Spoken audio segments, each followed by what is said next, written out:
Get on the train before it leaves the station. The truth train is coming, gonna run them down, Hello folks, how you doing? All right. Okay, so as some of you may know, Mr. Capaldi's taken an interest in Mr. Kratz recently, and I, understand some people's concerns out there that you don't want to be seen attacking Kratz, which I can fully appreciate, and not seeming unreasonable and everything. But I do like what Paul's doing because Paul is bringing the facts to the table. And he's like, okay, here's what, the emails say, or here's what that says. He's bringing the facts to the table. And so I've always said, as long as you're doing that, I'm on board. I'm good with it.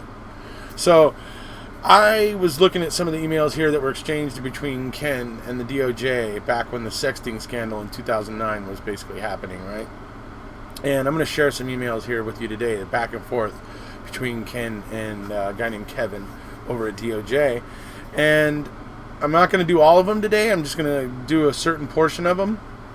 And then I'm going to do a part 2 on this and do another section of them. But you guys can see here Ken Kratz arguing that basically he didn't do anything wrong. So, and he's like questioning the DOJ, this guy, Kevin, questioning him as to what his duties are at the DOJ, and it's very condescending. It's very interesting.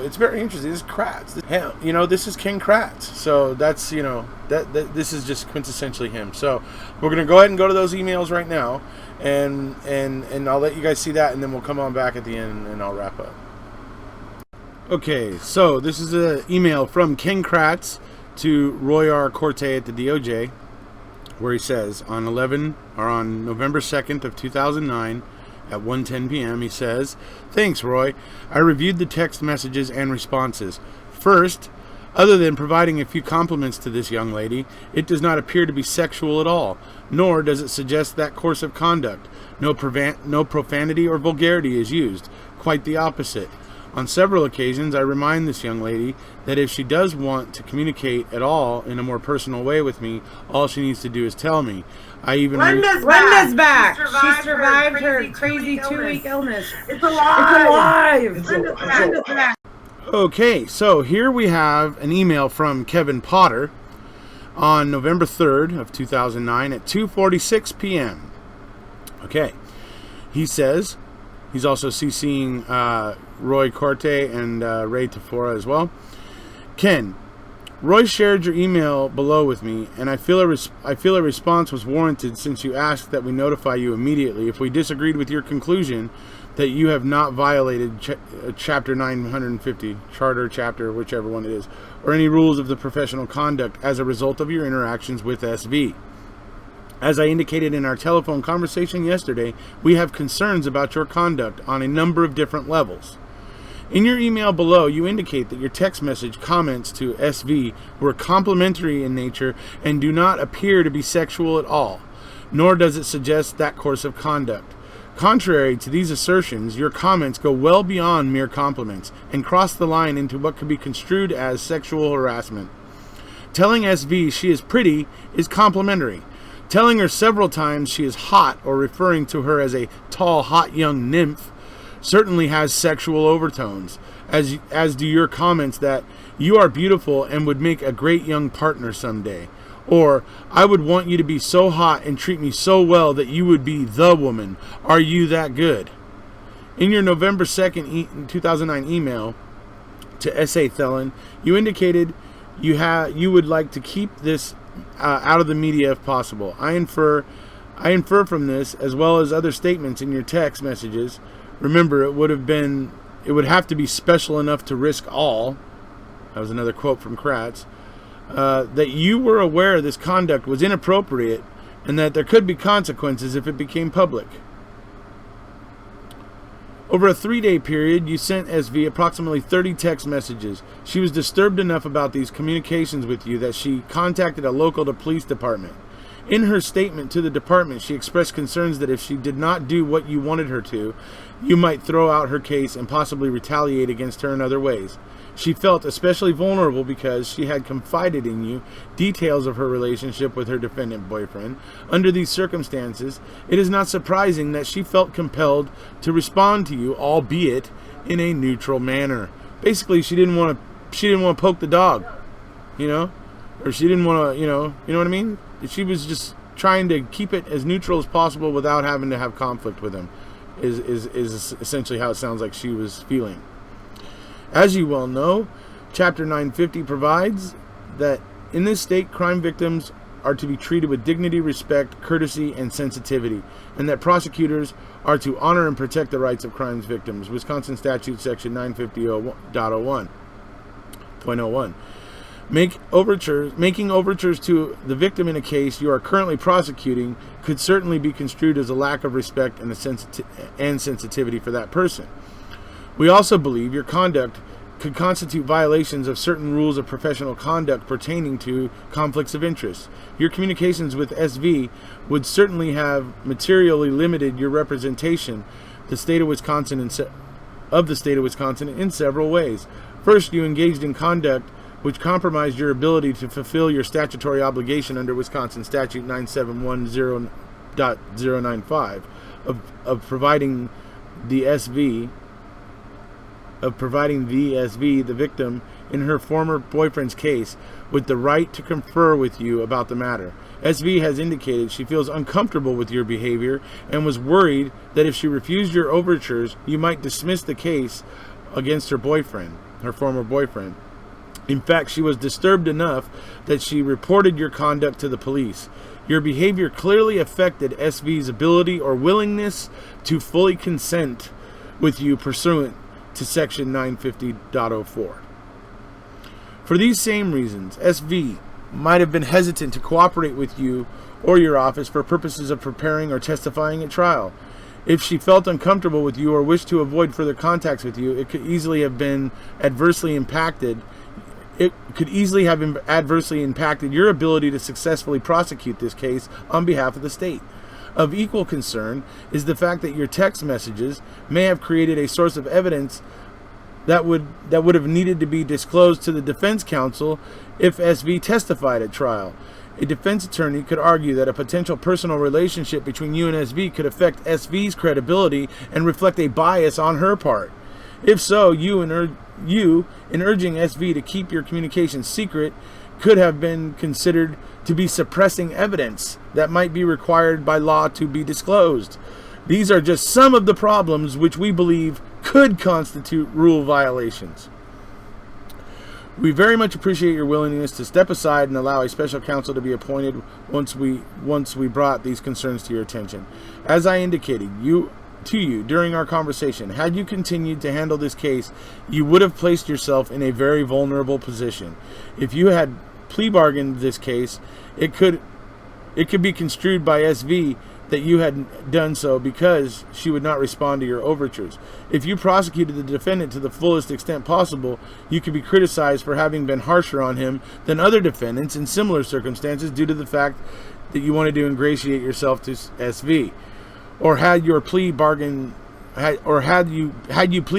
matter because of your statement in one of your messages that you and SV would have to proceed slowly for the criminal case to be completed, one could speculate that you wanted to resolve the case quickly so that you could pursue a relationship with SV.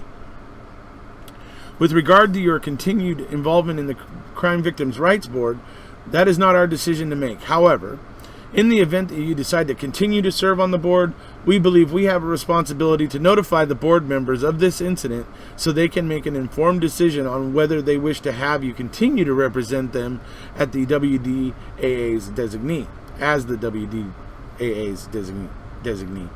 As I am sure you can appreciate, this could be potentially embarrassing for the WDAA if it became public that its member on the board had acted in a manner inconsistent with the board's mission. I just want to say that one again, right there.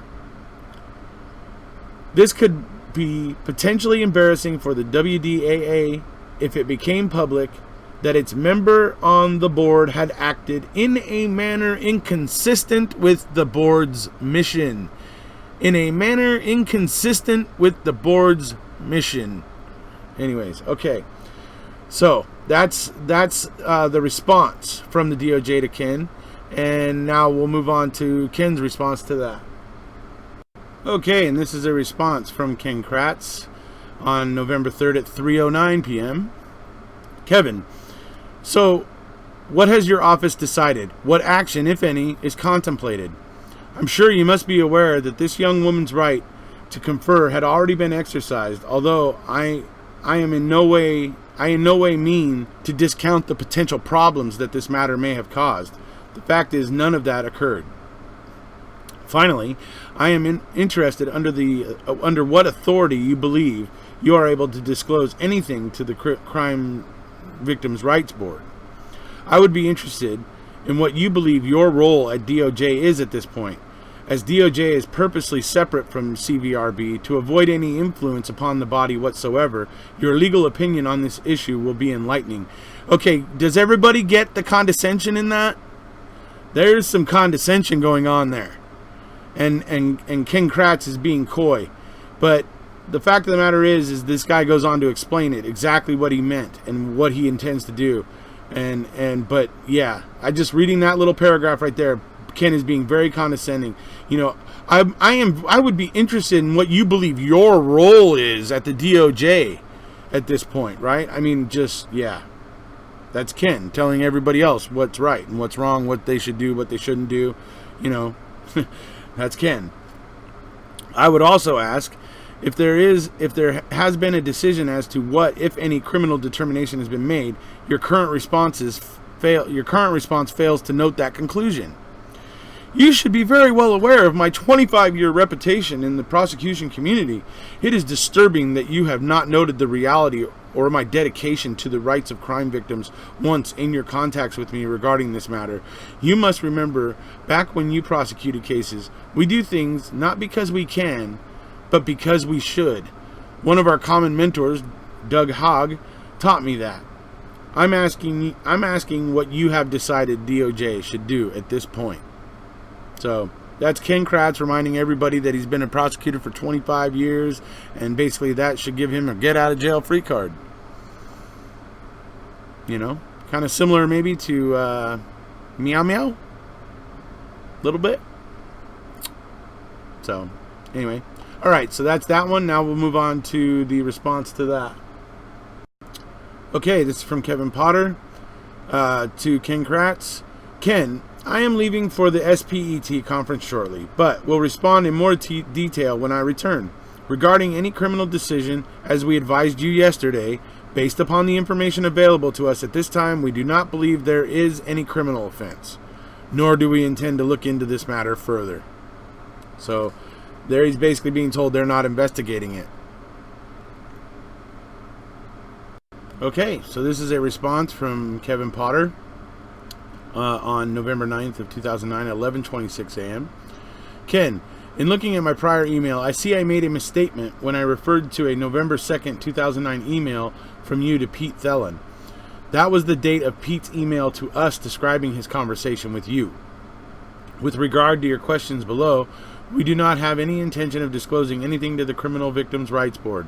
As I indicated previously, depending on what decisions you make, it may be necessary to disclose information about your interactions with SV to the WDAA Board. I apologize if I was not clear that I was referring to the WDAA Board, not the CVRB, which is the Crime Victims' Rights Board. Once the criminal matter involving SV has been resolved, all the reports relating to that matter are disclosable to the public. I am not aware of anything which would preclude the disclosure of that information under the public records of law. You are correct that SV had exercised her right to consult with you. However, that right continues, and there certainly would have been an expectation that it would have been necessary for her to consult and work with you further for trial preparation, sentencing, and etc. Your interactions with her could have very well had a chilling effect on her willingness to work with you throughout the duration of that case. The fact that she expressed discomfort with your overtures was was concerned about what you might do if she rejected your advances and reported these contacts to an outside law enforcement agency is a good indication that her willingness to work with you had been compromised. Had we not urged you to get off the case, these potential problems would likely have materialized. I would again reiterate that based upon the information available, we do not see any criminal violations, nor do we intend to pursue any further review of that regard. How we proceed with what we perceive to be ethical violations, again, depends on how you intend to proceed. We would be happy to discuss with you what we see as being your options. We all appreciate that this is a difficult situation for you. I can assure you we take no pleasure in the role we have been forced to play in it. We do recognize that you have had a long and successful career as a prosecutor. However, our ethical and professional obligations compel us to act in this manner regardless of your years of service or your professional reputation. So, yeah. And he kept throwing that around with the OLR and everything else, folks. King Kratz thinks he is just so important that nothing he does should matter. It's just mind-boggling. All right, here we go. From King Kratz, November 9th, 2009 at 12:58 p.m. to Kevin Potter. Listen for that, or watch for that sarcasm here, folks, and that condescension. Before you become too enamored with what could have happened in this case from an ethical standpoint, I ask that you provide me with what violation of SCR 20 your department believes I did violate. I am surprised that you suggest that your course of action from this point forward depends on my response. In what regard? You obviously have all the facts you need to render your conclusion. Therefore, you should be able to identify a specific SCR violation to me if one exists. So, first off, this guy told him that they weren't planning to take any actions against him. And that the only thing that would depend on his actions is if he didn't choose to leave the Crime Victims' Right Board willingly, that they might have to report his infractions to the other board, the WDAA, and then the WDAA would probably have to report it to the Crime Victims' Rights Board. So, and the guy made that clear. So it's just bizarre to me because I don't ever remember Kevin mentioning anything about an SCR violation at all. And so like this is just like something else, some other ploy that King Kratz is pulling out, or something, putting words in Kevin's mouth or something. It's odd, for sure. I would also ask what authority or even practice DOJ embraces for providing information to the WDAA Executive Board, a volunteer association, regarding the behavior, public or private, of elected DAs. I have been a member and former president of the WDAA. I don't recall ever receiving a report from any management of the DOJ on prosecutors' communications, accompanied by a specific recommendation as to some action the WDAA is urged to take. Perhaps you can point to another instance of your department involving yourself in WDAA appointment policy or revocation of committee appointments. You also indicate that all reports are disclosable to the public at the conclusion of criminal prosecution. So what? I didn't know the DOJ had any intent to disclose anything about this case. Recall the assurances previously made by you and Roy that you had no intent to make any of this public. Don't records become public when the case ends? I mean, isn't that just the way it is for every case? Anyways, okay. You also continue to allude that SV's feelings about contacts she had with me without ever disclosing the actual complaint she made.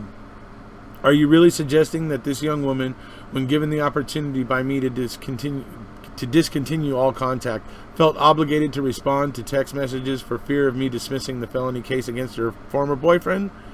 Perhaps you can share with me the reports generated in this case by any agency so that I may respond to you with the same specificity as you seem to be able to regarding this complaint. You mentioned the role that DOJ is forced to play at this point. Exactly what is that? After a determination that no criminal behavior is present, what is the DOJ's Criminal Litigation Division or Legal Services Director forced to pursue? I assume if you believe that I am unfit to continue my volunteer work for the CVRB, you must agree that I am unfit to continue my official constitutionally protected role as elected DA of Calumet County. Are you suggesting that I resign from that position as well? I further assume that you would be too embarrassed by my continued involvement in assisting DOJ in the Stephen Avery and Brendan Dassey post-conviction matters. I want to hear you ask me to step aside from those duties as well, and make sure that Roy is ready to appoint additional resources to assist Tom Fallon in the conclusion of this mammoth prosecution. In fact, please have your boss, J.B. Van Hollen, ask me to step aside from assisting DOJ in any further matters, being asked to train DAs, accepting any major special prosecutions, etc., because DOJ is too embarrassed to have me linked to your department. Jeez, man. That's like little kid stuff. I'm taking my ball and going home. You guys don't talk to me no more. That's what that comes off like. Oh my God. All right. So when your boss preaches about supporting elected DAs across the state, especially ones with my reputation and history of unconditional assistance to DOJ, I wonder if this is the kind of support he is referring to. Perhaps it's time to have a meeting with you and JB. I would like to know what your department's official position is on this matter. I am confident you would never have taken this position you have up to this point without specific direction from the AG himself.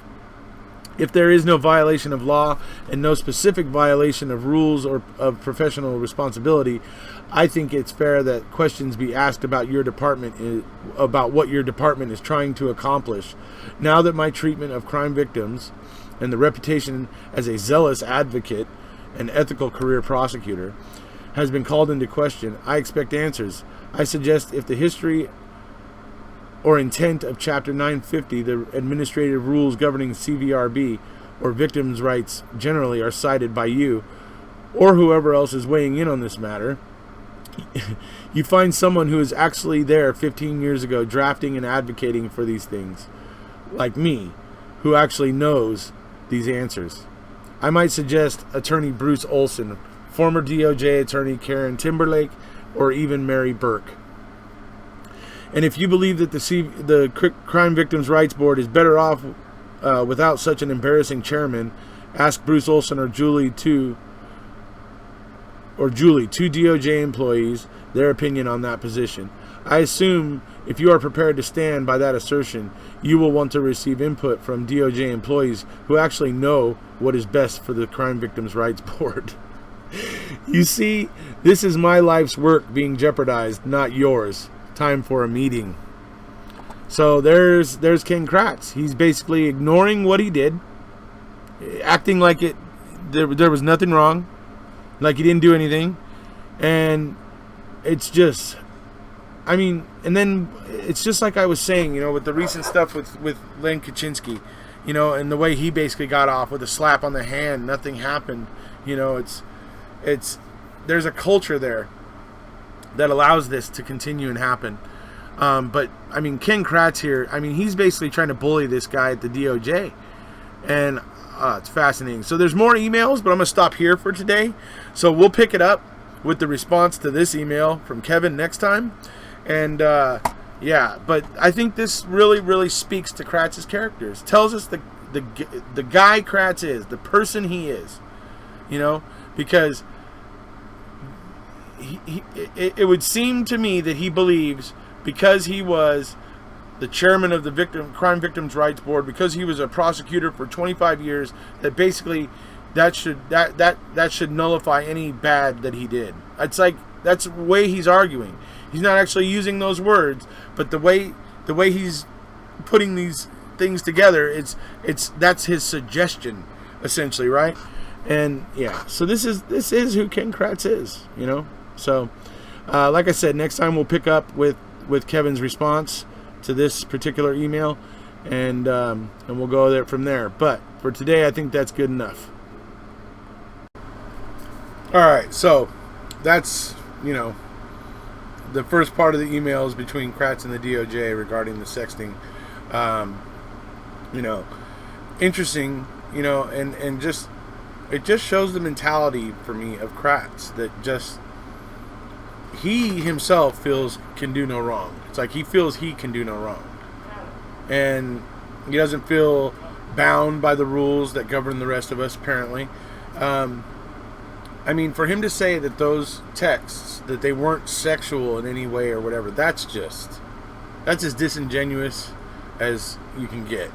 Because, dude, what do you think when you call someone a hot young nymph? And I would think you would be the only woman. Are you that good? I mean, come on. I mean, for him to suggest that there's no sexual overtones or anything there is just ridiculous. So, anyway, that's the first part of that. Look forward to something with me and Mr. Capaldi this weekend where we're going to get together and talk about it, about this a little bit. So, probably on Sunday.